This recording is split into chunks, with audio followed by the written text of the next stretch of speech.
Halo semuanya, masih bersama Dokter Pupa di seputar ginjal anak.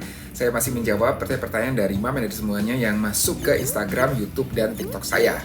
Pertanyaan berikutnya, anak saya sering lemas dan kalium sering rendah. Pernah dirawat di RSUD dengan kalium 1,6. Kata dokter ginjal bocor, apa penyebabnya dok? Oke, jadi kalium rendah pada seorang anak itu bisa penyebabnya banyak ya. Kita harus lihat dulu apakah ada asupan yang kurang misalnya. Karena kan kalium itu bisa didapatkan juga dari makanan. Kalau asupannya kurang, otomatis bisa kaliumnya rendah. Yang kedua, kaliumnya itu keluar. Keluar lewat mana? Bisa lewat saluran cerna. Misalnya anaknya sering diare atau muntah, itu juga bisa menyebabkan kalium rendah ya.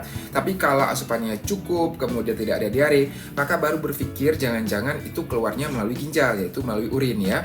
Ada beberapa jenis penyakit yang bisa menyebabkan seorang anak itu kaliumnya rendah dari bidang nefrologi anak gitu ya. Jadi kita lihat juga nanti bagaimana kondisi keasaman di dalam tubuhnya. Kalau dia kondisinya asam ya, asidos metabolik, kemudian kaliumnya rendah, mungkin renal tubular acidosis nama penyakitnya.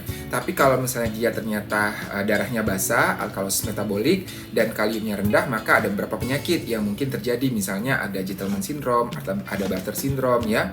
Ada juga namanya Liddle syndrome yang bisa disertai dengan kondisi tekanan darah tinggi atau hipertensi gitu ya. Jadi perlu diperiksa secara menyeluruh untuk dilihat tadi keasaman darahnya bagaimana, kemudian dilihat tekanan darahnya bagaimana, baru nanti kita tentukan juga dari ada pemeriksaan urin berikutnya ya. Tentunya sebaiknya dikonsultasikan ke dokter ginjal anak atau nefrologi anak. Karena berbeda jenis penyakitnya, tentunya penanganannya juga akan berbeda. Bahkan pada kondisi tertentu kita perlu melakukan pemeriksaan genetik juga ya, untuk mendeteksi adanya tipe-tipe tertentu dari penyakit-penyakit yang sudah saya sebutkan tadi. Semoga informasi ini bermanfaat dan salam sehat.